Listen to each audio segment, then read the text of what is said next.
স্বর্ণ স্তম্ভকে গৌরী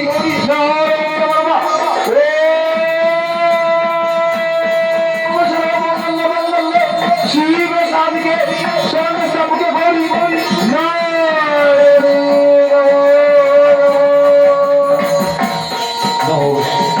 এইবার চোখে বন্ধ হয়েছি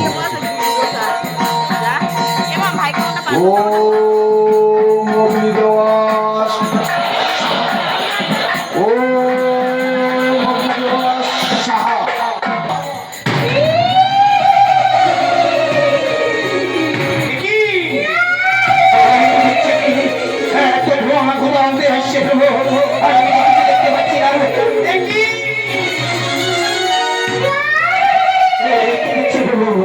এমন কলাকার চিহ্ন এই কন্যা যে জন্ম হয়েছে এই কৃতজ্ঞ হতে এই কন্যা নিয়ে যদি রাজ যাই ভয়ে আত্মশীর্ণ হয়ে সবাই যে বাড়িয়ে যাবে আমার রাজ্যে ছেড়ে বলো না প্রভু এই কন্যা কেমন ভাবে আমি তোমার পক্ষে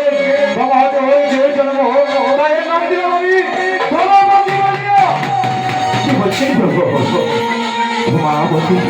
কবে কবে করে অপেক্ষা এই কমণ্ডলী বাড়ি দিয়ে এই রূপ করিব আমি পরিবর্তন ও সাহা ও সাহা ও সাহা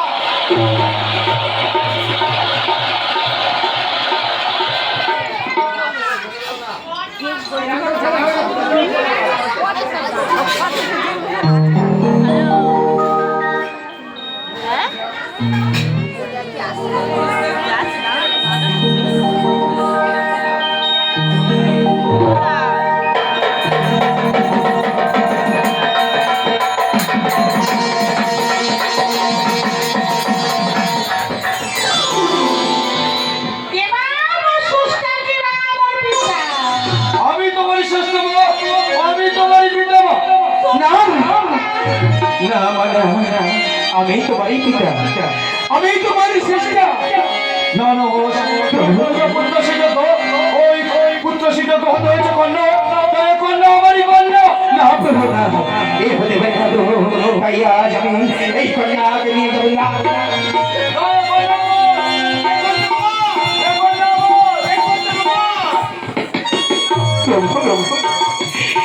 আপনি কি করলেন বলবো আজ আমি করেছিলাম সৃষ্টিযোগ্য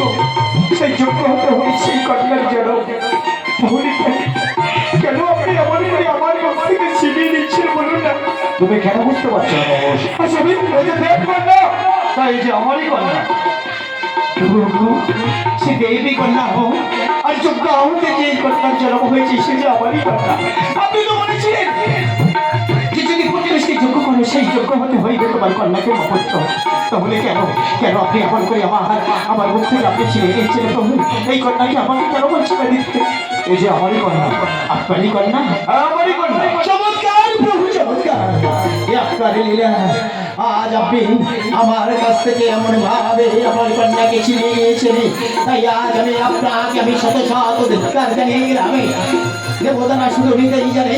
তিনটে কিছু জানে না প্রভু যেমন আমি ছিলাম আটকুড়া তেমনই আজ হয়ে গেলাম আটকুড়া তাই আজ আমার কেন বৃথা আমি জন্ম নিয়ে থাকতে চাই না তাই চলে গেলাম আজ আমার এই তুচ্ছ প্রাণটা নিয়ে আজ জানিয়ে গেলাম আপনার আমি শত করি নাম প্রভু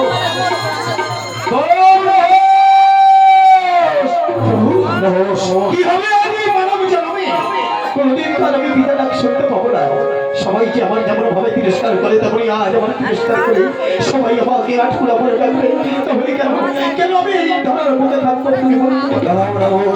বঙ্গবাক্য মিথ্যা নয় বঙ্গ চিরসত্য চিরসত্য থাকবে বঙ্গবাক্য যদি মিথ্যা হতো আকাশে চন্দ্র সূর্য উঠত নদীতে জোয়ারে মানে খেলতো বঙ্গ চিরসত্যই থাকবে ওই যে যজ্ঞেশ্বর জশ করে রয়েছে নিয়ে যাও মস্তকে করে রানীকে ভোগ করতে বলবে একটি পুত্র হবে তার নাম রাখবে